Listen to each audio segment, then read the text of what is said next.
Hello everybody, welcome back.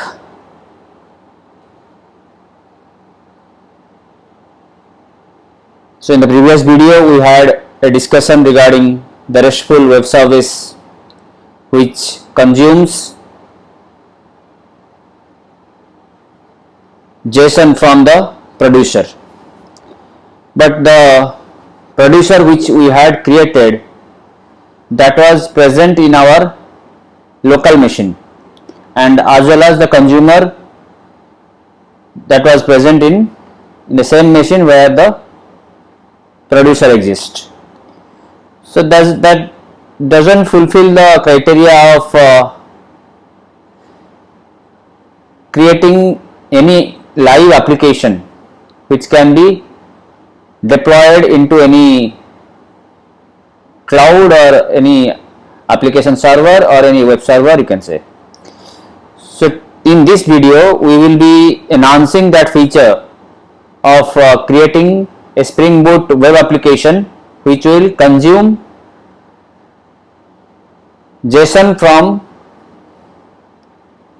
a producer, but that producer is not going to be available in our local machine. It is available from World Health Organization, as we see different statistics about the COVID-19 situation. So the World Health Organization provides the RESTful web service, and there are few aggregators available who go for providing the JSON response or web service as the JSON for any type of consumer. So today we are going to look at a consumer of COVID-19 RESTful web service. So this will be creating the output which will look like this. Our application will have this type of output. First, when we will go for visiting the application, it will have this two lines, date wise COVID-19 data and as well as state wise COVID-19 data for India. This is a live feed from World Health Organization. So if I will go for date wise COVID-19 data, so here you can see this is the output I am getting in a web page which has this paginated view. It is starting from 30th of January, it goes up to 180 days. This is in case of India what happens. So you can see the data keeps on changing. We can have data up to month of July, suppose till 27th July, you can see the data is there.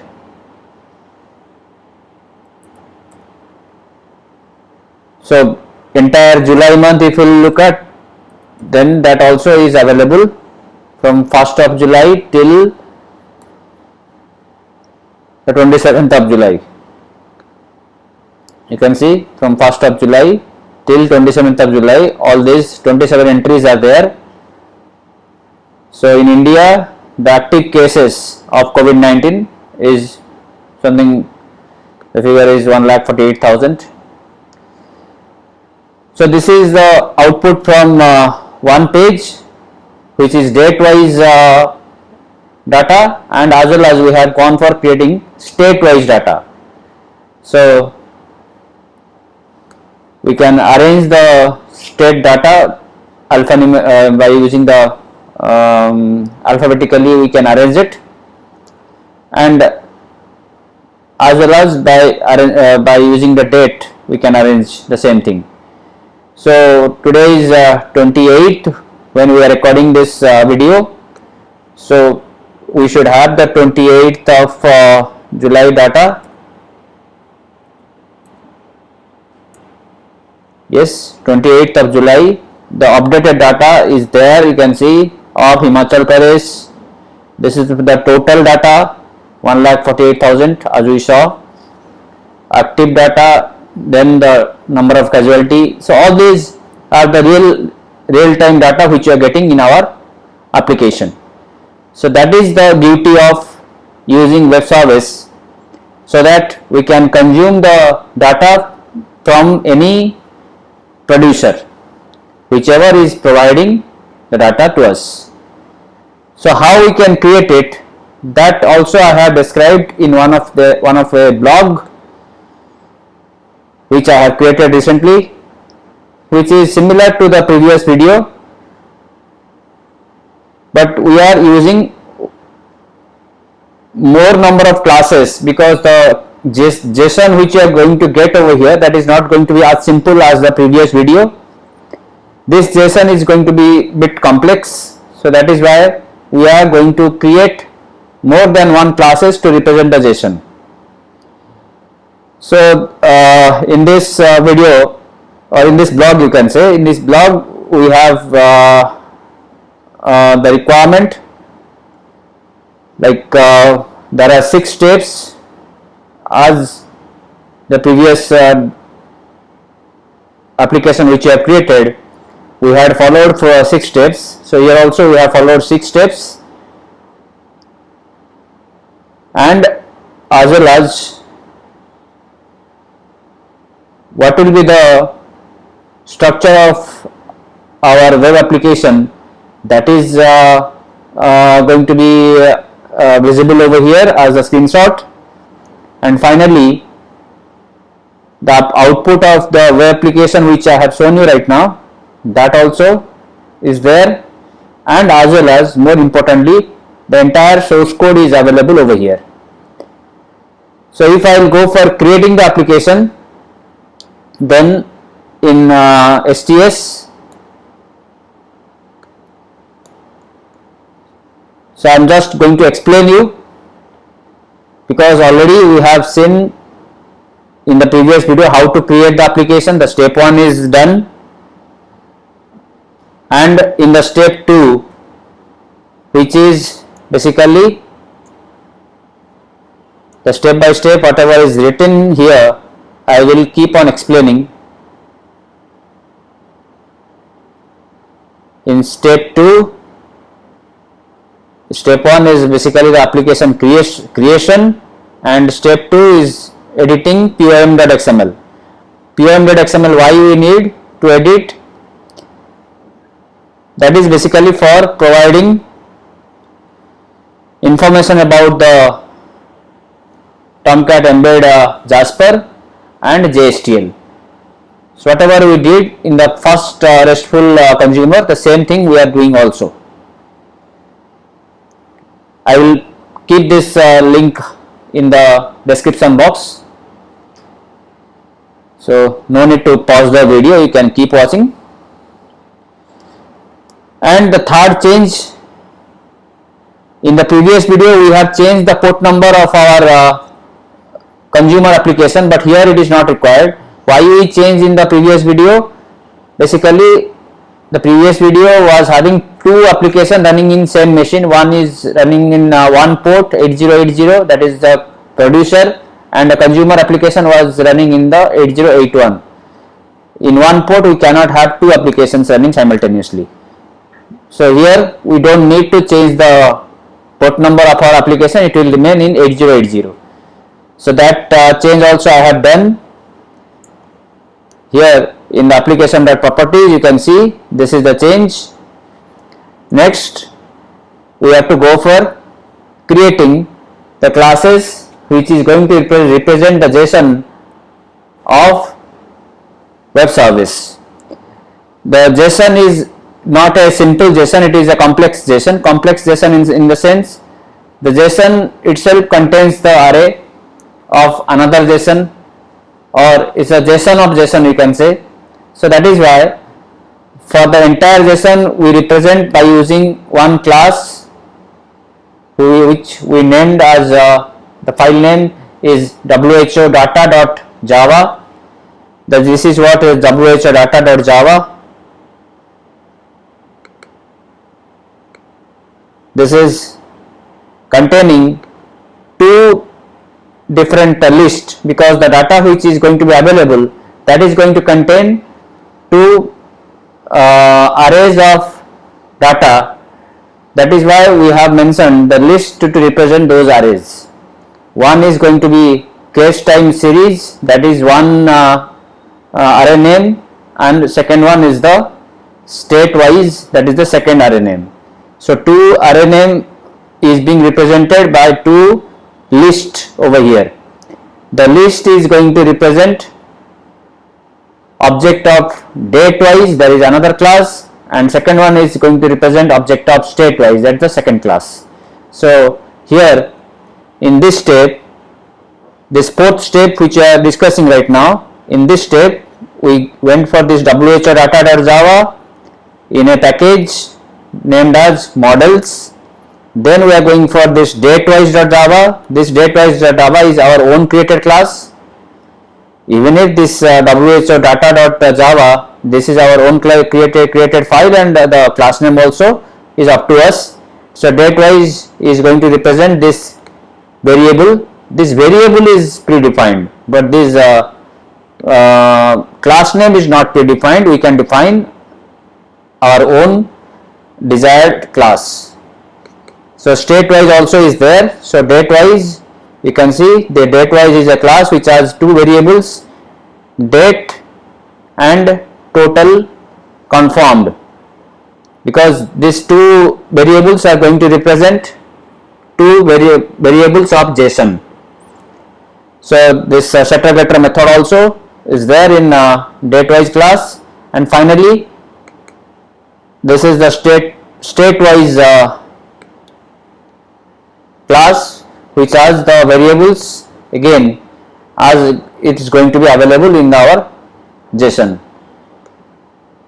So 5 variables I have created: last updated time, state, confirmed, active, depths, and as well as the respective setter getter method of all these 5 variables. That is basically the fourth step. Then we can go for the fifth step, basically to use the REST template in a controller. We have to create a controller. As we created in the previous video, we had went for creating a controller that was using the REST template.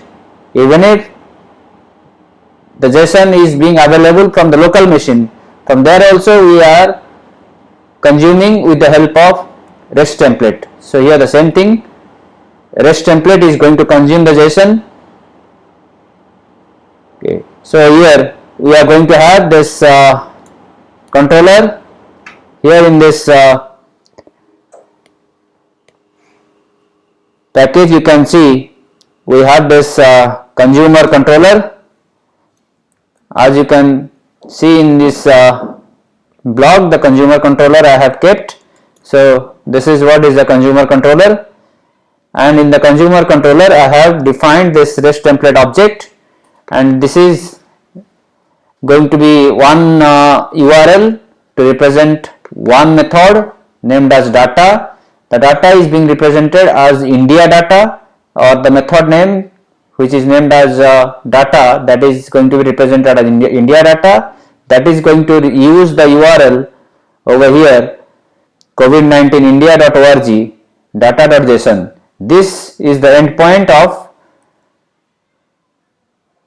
producer web service, that is producing the JSON data which we are using over here. Next, we have converted this response entity to the wh data type of object, and from the wh data type of object, response body is going to find us cases time series. Get cases time series is going to return us the list of datewise class, and that we are saving it as an object named all patient, and all patient is being represented to the response by using a name called MyJSON. So this in IndiaData.jsp, which is here, IndiaData.jsp is going to use MyJSON, and second method which is there, state data, that is being represented by an URL or endpoint, you can say, that is what is state data, and this is using the same URL again, whichever we have used in the first method, the same URL or same endpoint we have used, and that is being converted to the state-wise list, and this state-wise list is being provided again by using a variable in add-object method of model and view as MyJSON. This is what is the fifth step, and the last step or final step, we have to go for creating those JSP which we saw as the output. In the JSP which we are going to create, that is going to be some special thing we have done, because we have pagination view also. For the pagination view, we have taken the help of jQuery library, which is open source. We can use the jQuery library. jQuery library is basically for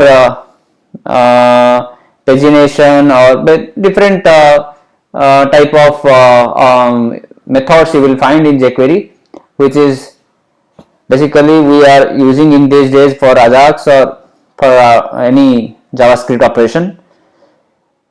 So we need to have three JSP, index.jsp, that is for the landing page, where we display the two URL, these two URL which you saw, these two URL are being available from index.jsp. The file name is not being visible over here because it's not going to be visible, because index.jsp has the special meaning. We need not to mention index.jsp. If you mention also, the same output we will get, index.jsp, or only index in fact. Sorry. If we mention only slash, I have to create a controller reference for it. So if you use only 8080, then it is going to give us the output from index.jsp automatically.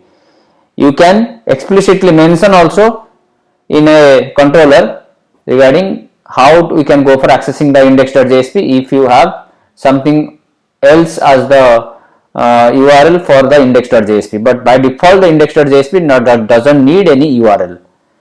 Now for this date wise and state wise, these two,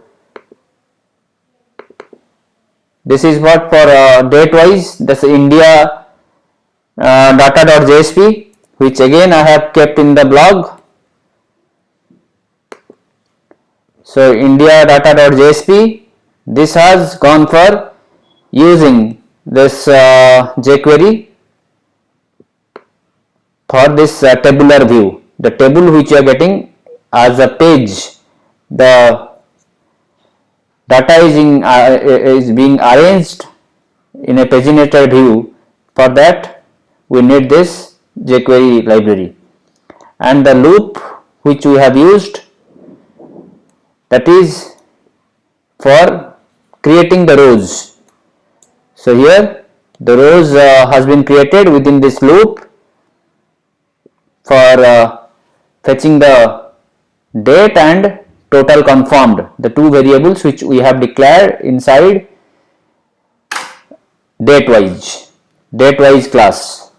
So now this mj is reference to the date wise object. In date wise object we are going to get date variable and total confirmed variable.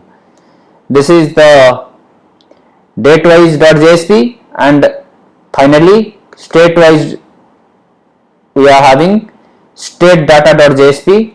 The state data.jsp code also here it is available.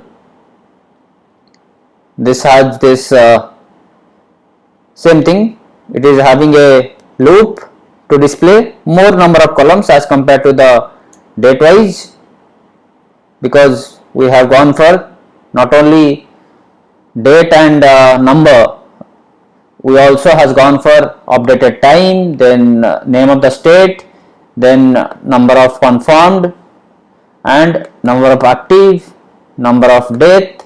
That's the output we are getting in the browser.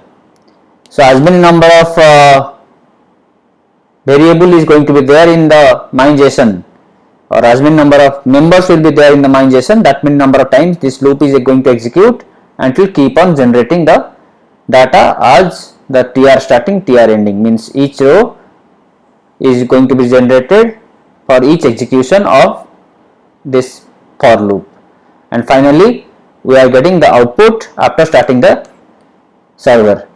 When you start the application, make sure that you are connected to internet, else this is the data is not going to be available. So once this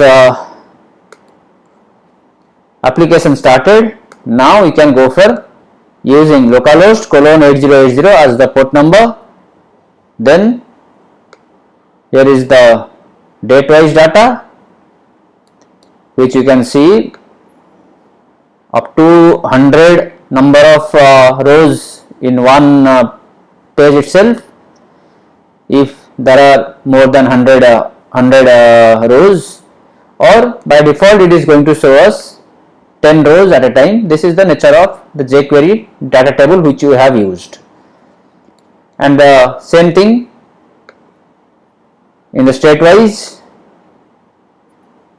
here we can go up to 100 number of records, but as you can see there are 38 records.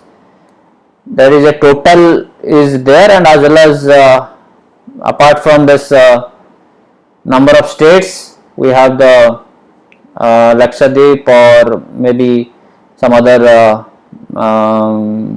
union territories apart from full-fledged states. So that's why we are getting 38 rows. If you will make it suppose 50, then all rows will be available in a single page. So it goes up to 28, that is today's recording date, and I am refreshing at 1 o'clock 1 p.m. 8 minutes. You can look at the system time. In my system it is 1 p.m. 1 o'clock 8:38 p.m. So the last data which you got is 1 p.m. 8 minutes 33 seconds for this Nagaland. So this is what the real time data we are getting. So this is a meaningful application. If required, we will deploy this application in any cloud so that the users across the world can see this data with the help of our user interface.